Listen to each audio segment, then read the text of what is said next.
बिस्मिल्लाहिर्रहमानिर्रहीम। First year mathematics chapter number 11 trigonometric function and their graph.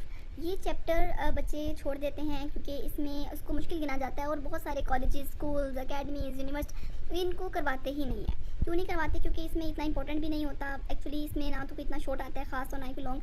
Examiner इसमें से एक या दो शॉर्ट पूछता है, और जो एक या दो शॉर्ट वो पूछता है उसमें से मोस्ट प्रोबेबली वो एक डेफिनेशन ही पूछता है। तो ये चैप्टर बहुत ही ज़्यादा जो है वो आसान हो जाता है अगर हम थोड़ा सा इसको गाइड कर दें। तो मैं सबसे पहले अगर आपको बताऊँ तो इस चैप्टर को आपने कोई इसका इतनी अपने हेडेक नहीं लेना कि इस चैप्टर को हम लोग कैसे करेंगे, ये बहुत डिफिकल्ट है, इसकी शेप थोड़ी डिफिकल्ट है। क्योंकि अक्सर बच्चे जो होते हैं वो चैप्टर्स की शेप देख कर ही डर जाते हैं कि इसमें भाई सारे ग्राफ आ गए हैं, सारी चीज़ें बहुत अजीब अजीब लिखी हैं, तो हम लोग कैसे करेंगे। तो अगर मैं इसको बात करूँ इस चैप्टर की, तो सबसे पहले मैं इसका पेज जो है नंबर 339 ओपन कर रही हूँ। तो आपने ये जो टेबल है, आपने इस टेबल को रट्टा मार लेना है। आपने इसको बहुत ही अच्छे तरीके से याद कर लेना है। और एक और मैं आसानी पैदा कर दूँ, यहाँ पे ये minus infinity to positive infinity है। वहाँ पे अगर आप रियल नंबर लिख लें तो बहुत आसान, क्योंकि काफ़ी बच्चों को डिफिकल्टी आती है कि वो पेपर में जेम्स आते हैं ना कि give the what is the domain of sine function, तो वो नीचे रियल नंबर लिखा होता है। तो बच्चे वहाँ पे कंफ्यूज हो जाते हैं कि हाउ हम कैसे, इनको इन्फिनिटी टू इन्फिनिटी था तो यहाँ पे रियल नंबर आ गए हैं। तो आप इजीली इसको कर लें, और मोस्ट ज़्यादा बच्चों को ये पता ही होता है वही बात, ठीक है। तो आप इस टेबल को अच्छे तरीके से याद कर लें। चैप्टर नंबर 11 का ये टेबल बहुत ज़्यादा इंपॉर्टेंट है। एग्जामिनर यहाँ से एक क्वेश्चन जो अगर एमसीक्यूज पूछे तो एक एमसीक्यूज यहाँ से वो लाजमी मुल्ज़िम दे देता है।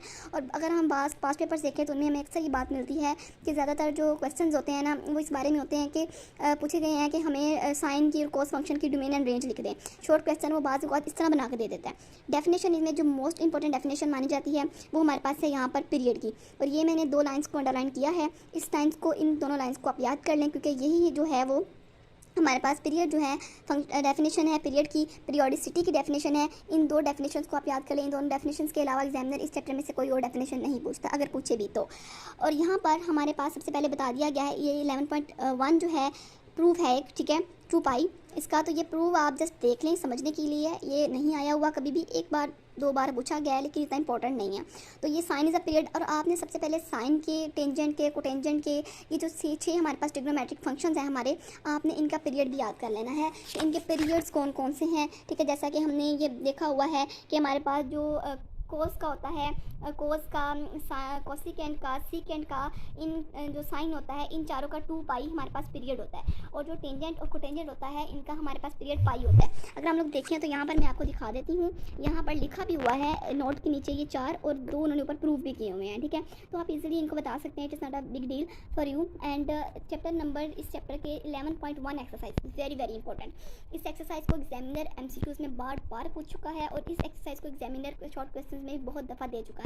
और ये इतने आसान शॉर्ट क्वेश्चंस हैं कि अगर आप इस चैप्टर को छोड़ना चाहते हैं, अगर आपका दिल कर रहा है कि मैं ये चैप्टर नहीं करूँगा और आपके पास टाइम बहुत कम है, तो मैं कहती हूँ कि आधा घंटा लगा कर सिर्फ आधा घंटा इस चैप्टर को दे दें, और आपका जो पेपर है वो 100% डन हो सकता है। इस चैप्टर में से आने वाला MCQs बोर्ड में आपके लिए बहुत ज़्यादा हेल्पफुल होता है। और जो हमारे पास यहाँ पर जो पीछे मैंने आपको बता चुकी हूँ कि आप पीरियड और पीरियोडिसिटी की डेफिनेशन, और ये जो मैंने आपको टेबल बताया है, इसको आप अच्छे से लर्न कर ले।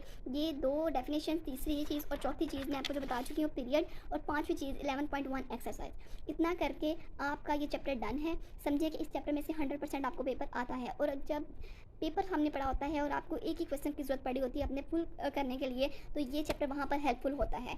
तो मेरी जो है वो यही आपको मैं रिकमेंड करूँगी कि आप इस चैप्टर को छोड़ना चाहते हैं तो प्लीज़ आप 11.1 और ये 3-4 चीज़ें जो छोटी छोटी मैंने आपको बताई हैं, जिनको आप सरसी नज़र से देख लें पेपर से थोड़ी देर पहले भी, तो ये हो जाएगा, ठीक है। तो आप इनको कर लें, तो ये आपका बहुत आसानी से हो सकता है। Thank you so much and best of luck for your paper.